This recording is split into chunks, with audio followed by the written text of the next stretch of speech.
As in? Si Mr. Leo Carson Del Blanco ang daddy ni Leah Marie? Yung boss mo? Yung may-ari ng Del Blanco Airlines? Yung business tycoon? Oh, Jake! Sigaw ni Janice sa kaibigan para matahimik na to. Pinandilata naman siya nito ng mata. Kahit ako, hindi pa rin makapaniwala na ang boss kong daddy na anak ko. Parang sa mga drama ko lang yung napapanood at naririnig sa mga kwento. Hindi ko akalaing pwede rin palang mangyari sa akin. Nung makita ko si Leah Marie at Mr. Del Blanco na magkasama at magkamukha pa, may duda na ako noon. Para silang pinagbiyak na bunga. Hindi may tatanggi na magtatay talaga silang dalawa. Pahayag ni Janice. May duda ka na pala? Bakit hindi mo sa amin sinabi? Nakangusong tanong ni Jake.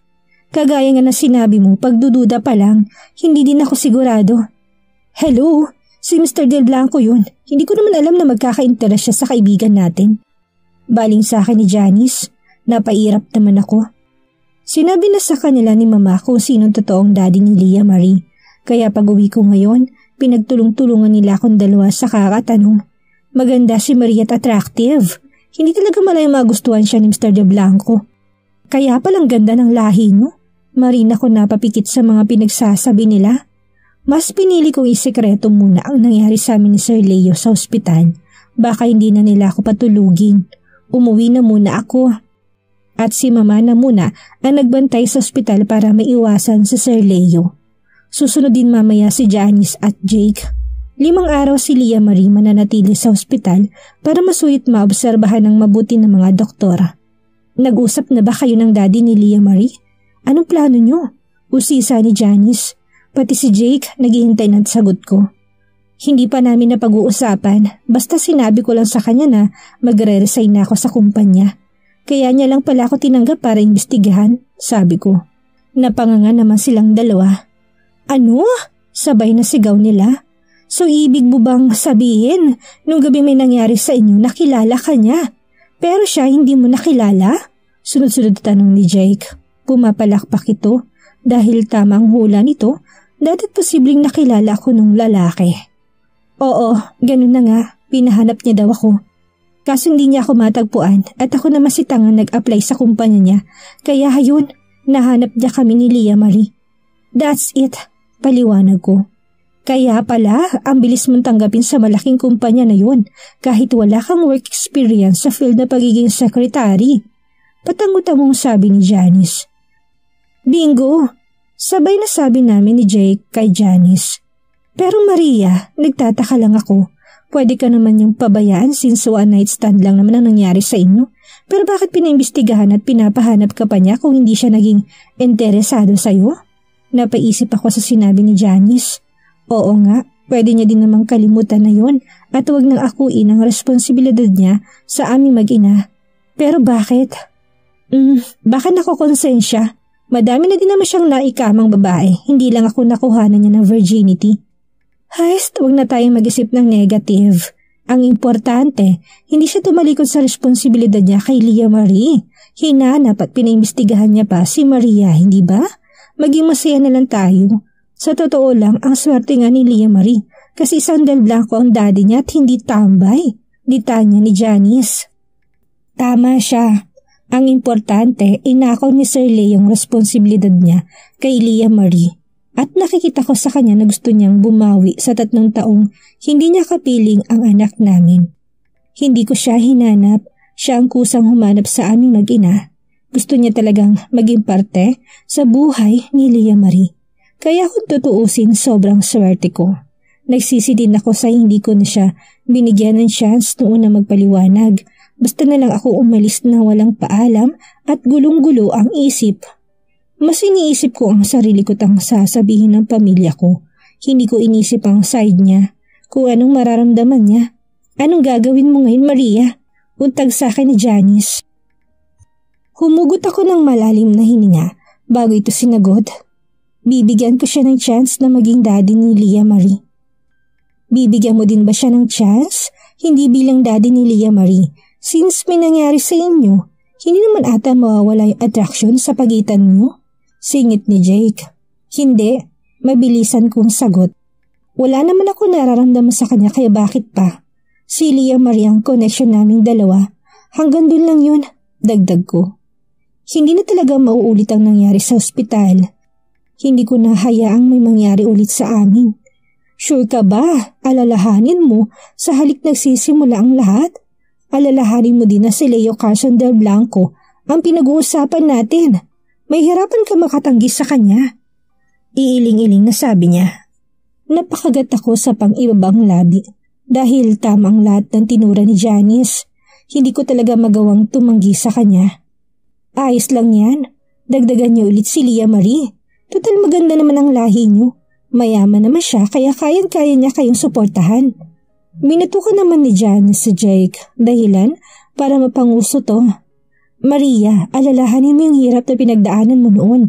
Hindi mo pa nga naayos ang gusot sa pagitan niyo ng papa mo. Please, my dear, mag-isip ka muna at ayusin ang mga dati mong problema bago ka sumuong sa panibago na namang problema. Hinawakan itong ang kamay ko at naramdaman kong pagpisil niya sa palad ko. Umiti ako tumango sa kanya. Hindi na talaga ako pwedeng magpadala kay Sir Leo. Ayaw ko nang dagdagan ang problema ko. Maaga akong dumating sa ospital, dalang mga paboritong pagkain ng anak ko. Sobrang saya ko na makakalabas na siya at tuluyan na ding gumaling mula sa dengue. Dahan-dahan lang, sweetie. Baka mabulunan ka? Natatawang sabi ko kay Leah Marie. Masayang-masaya ako na malaya na siya sa kamatayan. Sobrang luwag na din na pakiramdam ko. Nanlaki at lumawak ang ngiti ni Leah Marie nang mapatingin sa likuran ko. Kumunot naman ang noo ko nang bumaling sa likuran.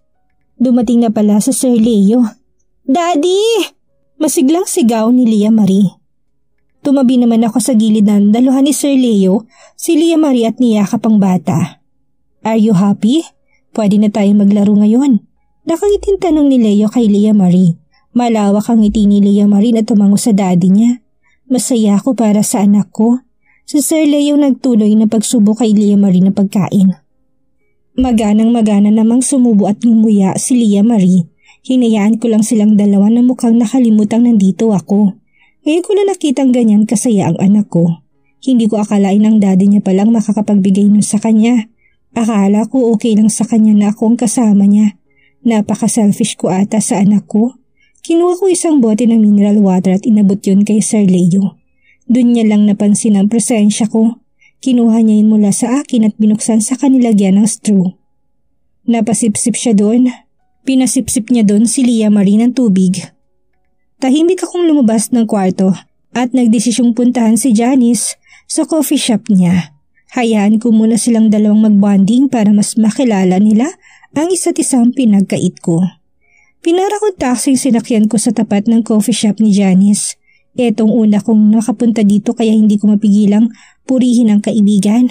Nice to see you, my dear. Bati nito sa akin. Anong dahilan para mapadpad ka dito? Nakangiting tanong niya. Nagkunwari akong abala ang mga mata sa paglibot ng paningin dito sa loob. Parang hindi siya mag-usisa. Ang ganda nitong lugar mo, sobrang refreshing. Pag-iiba ko ng topic, tumawa naman to. Mukhang hindi ko siya nakumbinsi. Nice try, Maria. Kilalang kilala kita. Hindi ka pwedeng magsinungaling sa akin. Kinuha nitong kamay ko't mahigpit na hinawakan. Humugot ako ng malalim na hininga bago siniwalat ang saloobin ko.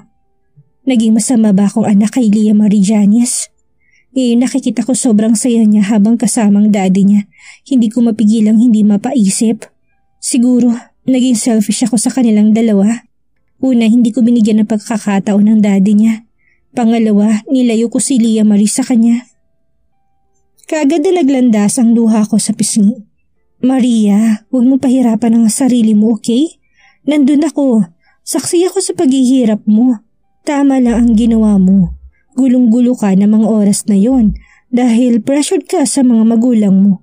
Hindi mo dapat sisihin ang sarili mo. Umikot ito't niyakap ako. Naguunahan tumulong luha ko. Thank you so much, Janice.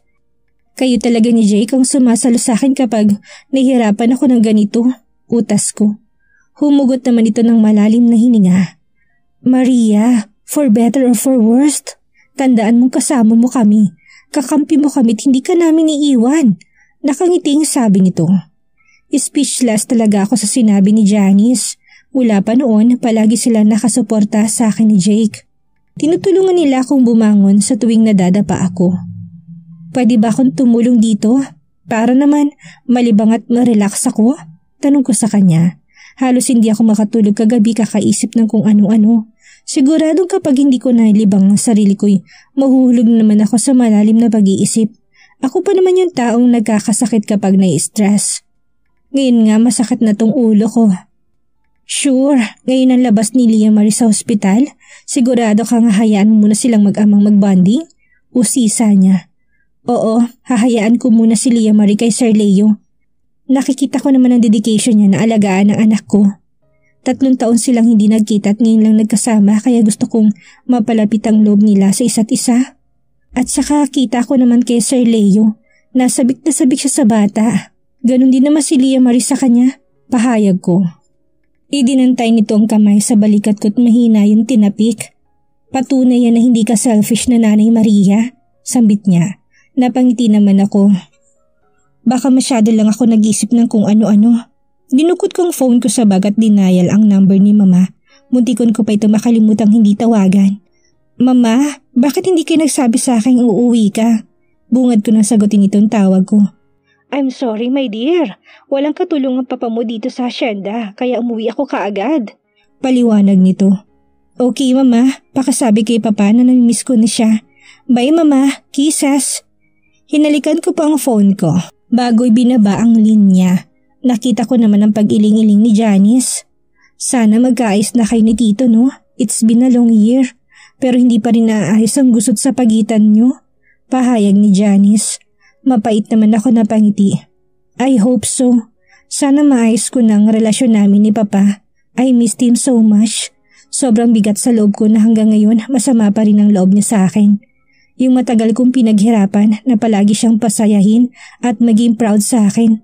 Sa isang iglap, napalitan niyo ng disappointment.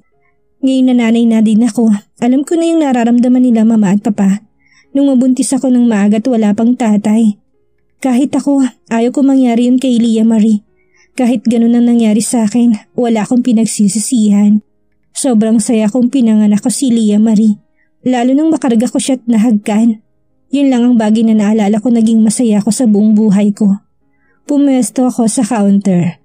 Si Janice naman ang bahala sa paggawa ng order ng mga customer. Sobra ako nag-enjoy sa trabaho, lalo na't kasama ko si Janice. Sobra ako nare-relax at hindi na nape-pressured sa trabaho. Nag-e-enjoy ka ba? Nakangiting tanong sa akin ni Janice. Oo naman, mas gusto kong trabaho ko dito. Nakangiting sabi ko. Kung ganun, mag-resign ka na sa Del Blanco Airlines na yun. Utos niya sa akin. Tumawa naman ako at umiling. Madaming customers ko kapag nandito ka. Ngayon lang napuno ng ganitong coffee shop ko. Aniya, may dala siguro akong swerte? Pagbibiro ko sa kanya. Kumindat lang ito sa akin kaya natawa ko ng bahagya. Nang gumabi na, kaagad kaming nagsara ni Janice at sabay na umuwi. Biglang nagring ang phone ko nang papasok na ako sa kondo ko. Ano number ang nakarehistro sa screen? Hello? Bungad ko sa kabilang linya. Maria, can you come here to the house? Leah Marie is looking for you. Then she's looking for a dede? Direktang sabi ni Sir Leo. Ay, oo nga pala. Yung dede ni Leah Marie. Ano ka ba? Anong oras na? Wala na ako masasakyan kapag ganitong oras. Ihatid mo na lang dito si Leah Marie. Tugon ko sa kanya. Rinig kong sunod-sunod itong pagbuntong hininga. Maria, please. Gusto ko makasama anak ko kahit 3 araw lang. May halong pagmamakaawa ang boses niya. Napahilot ako sa sentido ko.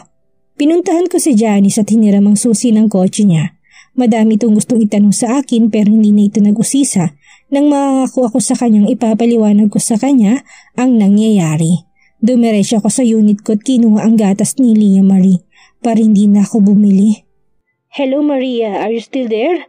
Napabuga ako ng hangin na marinig muli ang boses ni Sir Leo. Hindi ko pala napatay ang phone ko. Yes, I'm here. Ibababa ko na to. Magdadrive pa ako, sabi ko. Binitbit ko ang gatas ni Leah Marie at nilagay sa bag ko. Bago lumabas ng unit ko, dali-dali akong sumakay sa kotse ni Janice. Binuhay ko ang engine at pinasibad ang sasakyan. Inabot ako ng kalahating oras bago nakarating sa tapat ng bahay ni Sir Leo. Pinasok ko ang kotse at pinark. Si Sir Leo nagbukas ng pintuan ng driver's seat.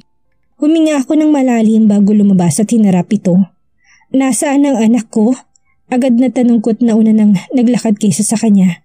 Mami! Salubong sa akin ni Leah Marie.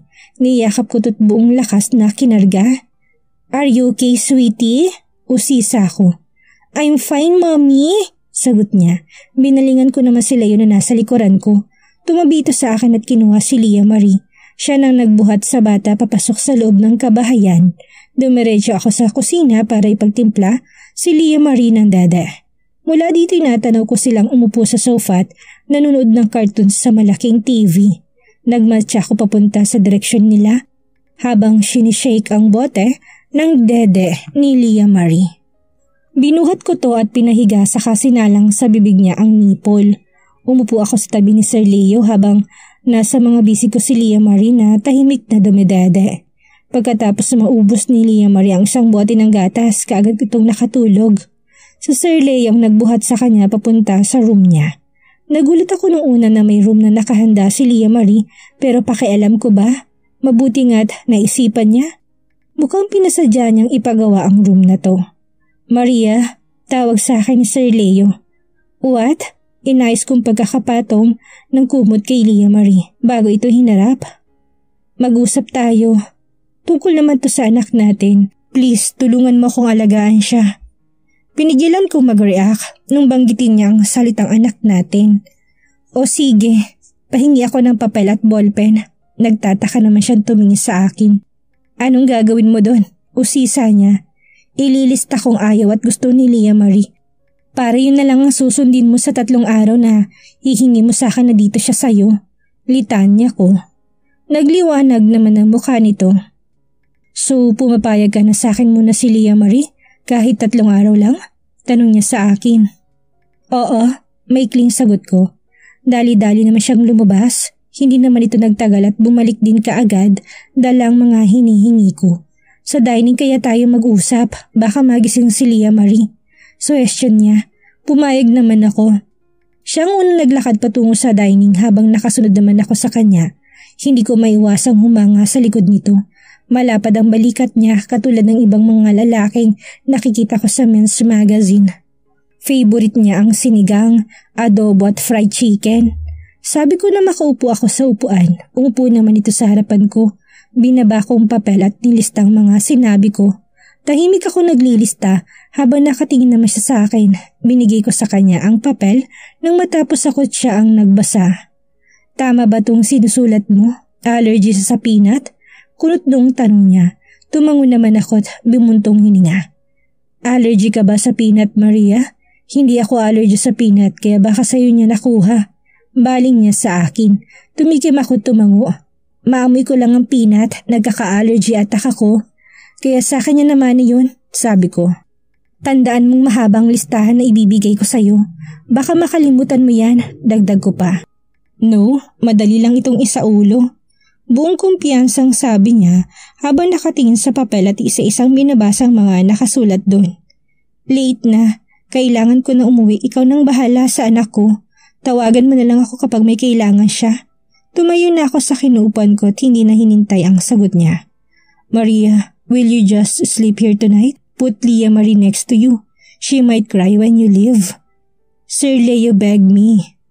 Mukhang tama ang sinabi nito. Baka mamahay ang bata. Iiyak yun ang iiyak kapag wala ako sa tabi niya. Okay, sige, papayag ako. Saka bumalik sa kwarto ni Leah Marie. Gusto kong maligo bago matulog pero wala akong dalang damit. Kinuha kong phone ko, tinext sa Sir Leo. Dapat siyang may problema sa susuotin ko.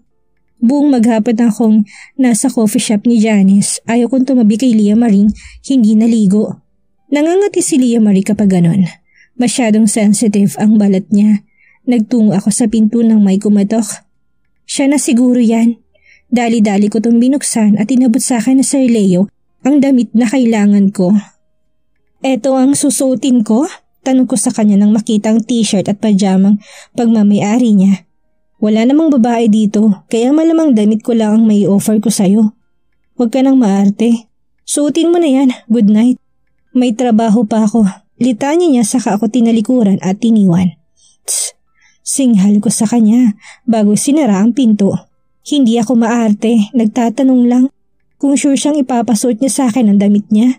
Dali-dali ako nagtungo sa banyo at chinek kung may hidden camera bago naghubad at maligo. Mali ko ba kung meron? Hindi naman ako nagtagal maligo. Kaagad ko sinuot ang damit ni Sir Leong binigay sa akin. Halos sumabot ang laylayan ng t-shirt sa tuhod ko at masyadong mahaba. Hindi ko na sinuot ang pajama kasama ng t-shirt na binigay niya sa akin. Nakasuot naman ako ng cycling short. Niyakap kong anak ko at hinalikan ito. Habang lumalaki siya ay mas lalo niyang nagiging kamukha ang daddy niya. Parang kinukulot ang puso ko sa naiisip at napabuga ng hangin. Hanggang ngayon, hindi pa rin ako makapaniwala sa mga nangyayari. Baka mahabang panaginip lang ito. Magigising ako mula sa panaginip na to. Unti-unti kong pinikit ang mga mata ko nang bumigat ang talukap ko. Maaga ako nagising kinabukasan. Chocolate fondue lang ang hinanda ko para kay Lia Marie at iniwa-hiwang prutas. Nag-iwan ng notes bago umalis. Nagbihis muna ako bago tuluyang umalis. Leo's POV. Hinawi kong kurtina ng bintana ng marinig kong pag-ugong ng sasakyan dala ni Maria kagabi. Sinilid ko sa suot kong pajamang mga kamay ko habang sinusundan ng mga mata kong kotseng sinasakyan niyang papalayo hanggang sa unti-unti itong nawala sa paningin ko. Tinginan kong wristwatch ko, 5:00 pa lang ng umaga. Ang aga niya namang magising. Tumalima ako, naglakad papunta sa walk-in closet ko at nagpalit ng damit pang jogging. Nakasulat sa papel na binigay sa akin kagabi ni Maria na 7 in the morning nagigising si Lia Marie. Kailangan ko samantalahin ang oras na hindi pa nagigising ang anak ko para mag-jogging sa labas. Kakatapos lang ng trabaho ko kaya hindi pa ako natutulog. Bigla akong naalala ang huling tagpo namin ni Maria kagabi. Hindi ko alam kung hanggang kailan ko ito kayang tiisin. She teasing me. Mas lalong gumulo ang sistema ko nang pagbuksan ako dito ng pinto kagabi. Suot nitong damit ko, it was so attractive. Lalo ng long legs niya. I want to wider and taste it. Pinakalma ko sarili sa kakaibang init na nararamdaman ko. Napatiimbagang ako. Pinaparusahan ako ni Maria nang hindi niya sinasadya. I hate this feeling. Sa kanya lang ako nakaramdam ng ganito. I want her so bad. Pinili kong ulot dali-daling lumabas. Baka mawala sa sistema ko ang mukha ni Maria sa pagja-jogging. Nakailang ikot ako sa subdivision pero bigo ako matanggal sa isipan ko si Maria. Hingal ako napatigil sa pagtakbo. Ramdam kong pagod at ang tagaktak kong pawis na tumutulo mula sa noo ko. Marina ko napapikit ng maalala mga make-out namin ni Maria sa ospital. Gusto ko ulit malasahan ang matamis na labi niya. Napailing ako. Ngayon lang ata ako nagpantasya sa isang babae. Muli akong tumakbo pabalik sa bahay ko. Naglakad ako patungo sa ref at kumuha ng tubig sa kayong tinungga. Napakunot ang noo ko ng mabalingan ang hinanda ni Maria para sa almusal ni Lia Marie. Kinuha kong notes na katabi noon at binasa. Natawa lang ako. Mahal na mahal niya si Lia Marie, higit pa sa iniisip ko. Patakbo ako nagtungo sa kwarto ni Lia Marie. Dahan-dahan kong binuksan ang pinto para silipin to. 6:00 pa lang ng umaga. Napangiti ako nang makita ko itong himbing pa din sa pagtulog. Muli kong sinarang pinto at nagtungo naman sa kwarto ko para maligo. Bawal ko daw yakapin, hawakan at lapitan si Lia Marie kapag hindi pa ako naliligo. Yan ang nakasulat sa list na ginawa ni Maria. Nangangati daw kasi ang bata. Tamang-tama, 6:55 nang matapos akong maligo at makapagbihis.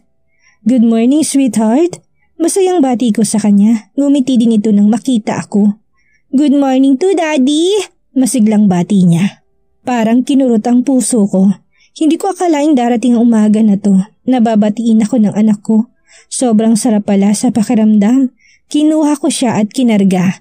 Hinalikan ko anak ko bago naglakad patungo sa kusina. Yay! Sigaw niya nang makitang hinanda ng mami niya. Maingat ko siyang nilapag sa upuan at tinayaan siyang lantakan ang pagkain na sa harapan. Nakangiti kong pinanood si Lia Marie habang umunguya. Naramdaman kong pag-vibrate ng phone ko sa bulsa. Kinuha ko at tingnan ko sinong nag-message. From Maria. Maya-maya ipagluto mo si Lia Marie ng adobo at fried chicken para mabusog siya. Nag-reply naman ako sa kanya. Dapat pinagluto mo muna siya bago ka umalis. Hindi yung utusan mo pa ako. Mahinang usal ko habang nagtatype sa keyboard ng phone ko. Mabilis to nag-reply pagkasend ko ng message. It's your turn. Ipatikim mong luto mo kay Leah Marie. Don't text me again. I'm busy. Inis ako napakamot sa noo ko nang mabasa ang last message niya. Daddy? Untag sa akin ni Leah Marie. Napalakas ang tawa ko na makita si Leah Marie. Punong-puno na chocolate ang mukha niya. Tumawa naman din ito. Natatawa kong kinuha ang t-shirt pinunasan ng mukha niya. Tama na yan anak. Halika, maghilamos ka na muna. Kinarga ko siya at dinala sa lababo. Maingat kong hinilamusan ang mukha ng anak ko. She looked like me. Tinawagan ko si Ismael at Kevin na pumunta sa bahay. Nanood kami ni Leah Marie ng cartoons nang sabay na dumating ang dalawa. Hi baby Leah Marie, bati ni Ismael. Hi, maikling bati naman ni Kevin sa anak ko. Hi, nakangiting bati sa kanila ni Leah Marie. Dito ka na muna anak, magluluto lang kami. Tumango naman ang bata. Niyaya ko sa kusina si Ismael at Kevin. Nagrareklamo sa sinabi ko kanina magluluto kaming tatlo. Pare, ako nakaupong CEO ng Ayala Mall. Hindi pwedeng palutuin mo lang ako. Reklamo ni Ismael. Binalingan ko naman si Kevin. Nag-hands up ito. Mukhang hindi rin ito marunong magluto. Huwag na kayo magreklamo. Tulungan niyo kong pakainin ng anak ko. Giit ko sa kanilang dalawa. Bakit? Nang ginawa niyo ba si Leah Marie? Kasama ba kami ni Kevin? Ganti sa akin ni Ismael. Nagpigil naman sa tawa si Kevin. Shut your mouth, Ismael. Kaya kong pabagsakin ang Ayala Mall mo. Sa pagpitik lang ng daliri ko, pagbabanta ko sa kanya. Siyempre naman pare, biro mo lang yan. Habol niya. Yes, of course, nagbibiro lang ako. Hindi ako nangingialam na may negosyo sa may negosyo. Wala na ako narinig kahit na anong reklamong galing kay Ismael. Tahimik itong kinuha ang sibuyas at bawang. Kinuha naman ni Kevin ang phone niya at nag-search sa YouTube kung paano magluto ng adobo at fried chicken. Daddy, can I take a bath? Nilingon ko naman si Leah Marie na nakatingin sa akin. Napakamot ako sa ulo ko. Hindi naman ako pwedeng magpaligo sa kanya. Wait a minute, sweetheart, sabi ko. Tumango ito't sa akin at bumalik na ulit sa panunood. Seriously pare, ikaw ang magpapaligo sa anak mo? Nalalaki mga mata ni Ismael na tumingin sa akin habang abala sa paghiwa ng sibuyas at bawang. No, tungkulin ni Maria yon, tugon ko. Dinukot kong phone ko sa bus at tinext si Maria. Hindi pa ako nakakapag-shopping ng mga damit ni Leah Marie. Wala din akong dalang ekstrang damit na anak ko. Iniwan ko muna silang dalawa at sinamahan si Leah Marie sa panunood. Sunod-sunod na businang narinig ko mula sa labas kaya nagpaalam ako kay Leah Marie sandali. Dali-dali akong lumabas, papasok naman ang kotseng dala ni Maria kagabi. Seryoso kaya siya may driver license siya? Hininto nitong kotse at lumabas sa driver seat. Sandali ako nitong tinapunan ng tingin bago sinara ang pinto. Ang bilis mo ata nakarating. Kagabi kalahating oras kang nagmaneho. Untag ko sa kanya na makalapit sa akin. Saglit ko itong pinasadahan ng tingin. Nakatak-in na suot nitong white long sleeve na maong sa short. Nakaladlad ang muputit makinis nitong legs. Flat sandals naman ang suot niyang pansapin sa paa. Naalala ko kasing walang extra damit ang anak ko. Kaya pag uwi ko naligo lang ako at nagbihes at nag-drive na ulit ako papunta dito. Paliwanag niya. Pinakain mo na ba siya? Tanong nito sa akin. Nagluluto na sila. Tukoy ko kay Ismael at Kevin na abala sa kusina. Napanganga naman ito sa sinabi ko. Sino sila naman ang tinutukoy mo? Kunot noon itong tanong. Bago pa ako masagot, nauna na itong pumasok. Hi sweetie! Bati ni Maria sa bata. Hinalikan niya ito at kinarga. Ako nang magbubuhat sa kanya. Pagpresenta ko. Pumayag naman ito at binigay sa akin si Leah Marie. Sinenyasan ko itong maunang maglakad patungo sa kwarto ni Leah Marie. Hindi naman ito nagreklamo at sinunod ako. Sumunod naman ako sa paglalakad habang buhat si Leah Marie. Why are you wearing that? I said to her. At wala kang pakialam kung anong isusuot ko. Tugon niya na hindi numiningon sa akin. I care, Maria. You are the mother of my child. I said turning to her. Binuksan itong pinto ng kwarto ni Leah Marie at pinauna kaming pumasok sa loob. I again passed his legs that were tangled. It's annoying. Sweetie, brush your teeth first, okay? Tawagin mo na lang ako kapag tapos ka na para mapaliguan kita, ha? Baling nito sa bata. Kaagad naman sinunod ni Leah Marie sinabi nito. Pumasok si Leah Marie sa banyo at sinara ang pinto. Marahas na buntong hiningang narinig ko mula kay Maria. Umupo naman ako sa gilid ng kama ni Leah Marie habang pasimple itong pinagmamasdan. Ano bang masama sa suot ko? Nagmamadali ako kanina kaya etong nahablot ko't na suot. Inis na sabi niya. Natawa naman ako nang maalalang damit kong nasuot niya ng umagang yun. Yung mga damit naman niyang naiwan sa akin. Kinuha nito mula sa bag na dala ang dada ni Leah Marie. Tinimplang mo muna si Leah Marie ng gatas. 5 kutsara ng nido ang ilagay mo tapos hanggang dito sa guhit na to ang maligamgam na tubig. Turo niya sa guhit na nasa bote. Huwag mong lalagyan ng asukal. Habol niya na abutin ko ang bote ng dede na anak ko. Nag-breastfeed ka ba kay Leah Marie? Bakit hanggang ngayon dumidede siya? Tanong ko. Curious lang ako. 2 months ako nag-breastfeeding sa kanya. Nag-aaral ako ng culinary kaya hininto ko. Kaya hanggang ngayon dumidede siya. Sagot nito. Bumukas ang pinto't niluwanon si Leah Marie na katatapos lang magsipilyo. Kinuha ni Maria ang mga damit ni Leah Marie sa bag niya bago pumasok sa banyo kasama si Leah Marie. Napatingin naman ako sa hawak kong bote. Napabuntong hininga ako nang tumayo mula sa pagkakaupo sa kama ni Leah Marie. Kinuha ko mula sa bag ni Maria ang gatas ni Leah Marie saka lumabas. Nagtungo ako sa kusina tapos na silang magluto ng adobo. Nagpiprito na lang ng manok. Ano yan pare? Natatawang tanong sa akin ni Ismael nang makitang hawak-hawak ko. Nice, nagiging dakila ka ng daddy kay Leah Marie. Komento niya sabay tawa. Sinamaan ko naman siya ng tingin. Sinunod kong utos sa akin ni Maria. 5 kutsara ng gatas at maligamgam na tubig na hanggang sa guhit na tinuro sa akin ni Maria. Hindi ko akalaing darating ang araw na makikita ko si Leo Carson del Blanco na magtitimpla ng gatas. Pangasar sa akin ni Ismael. Hindi ko to pinatulan. Nag-shake lang ako ng bote na may lamang gatas. The CEO of Del Blanco Airlines who was awarded as Successful Young Businessman of the Year prepares milk for his daughter. Maybe that will be a headline in the news when it is announced. He added, Go ahead Ismael, take the piece. Your day will come. Hasi ko sa kanya. Dude, what are your plans for Maria? Kevin asked me. Kahit ako hindi ko rin alam. Ayaw ko nang ulit magyaya na kasal. Nakakatroma. Iiling-iling na sabi ko. Bangungot sa akin ang pagpo-propose ko kay Venus noon. Saka sa kilos ni Maria, hindi nito tatanggapin kapag niyaya ko siyang magpakasal. Oo, gusto ko siyang pakasalan. Una, nakuha ko ang V-card niya. Pangalawa, nabuntis ko siya. Pangatlo, hindi niya natuloy ang pangarap niya dahil sa akin. Madami kang atraso kay Maria, kaya bumawi ka, sabi ni Kevin. Habang nagpiprito ng manok, natawa ko na makita ang kaibigan. Palagi itong seryoso sa mga ginagawa at palaging tahimik. Tapos ngayon, nakikita ko siyang nagpiprito. Ang saya. Sabay-sabay kami napatingin kay Maria at Leah Marie papunta dito sa kusina. Sinishake kong bote ng dada ni Leah Marie saka ito binigay sa bata. Hi Maria, nakita ulit tayo, sabi ni Ismael. Hi, may ikling tugon nito sa kaibigan ko. Kailangan niyo ba ng tulong ko? Tanong niya. Gumiti naman sa kanya si Ismael. Hindi na Maria, kaya na namin to, sabi ni Ismael sabay baling kay Kevin.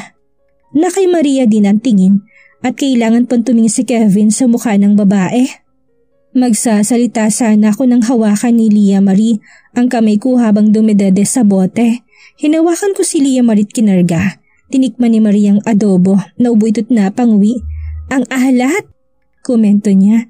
Tumawa naman ang tumawa si Ismael. Maria, adobo kasi yan, kaya maalat. Pamimiloso po ni Ismael. Tinasa naman siya ng kilay ni Maria. Ang adobo hindi na nilalagyan ng asin.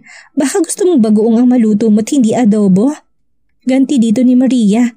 Mahina kong natawa ng matahimik si Ismael. Nawalang ngiti ko nang makita ang pagkamangha sa mga mata ni Kevin habang nakatitig kay Maria. Napatiimbagang ako.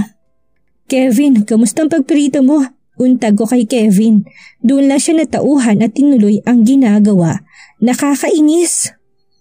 Ngayong nakakasama na nila yung anak niya kay Maria, eto na kaya ang simula para makuha niya ang dalaga at mabigyan ng buong pamilya ang anak?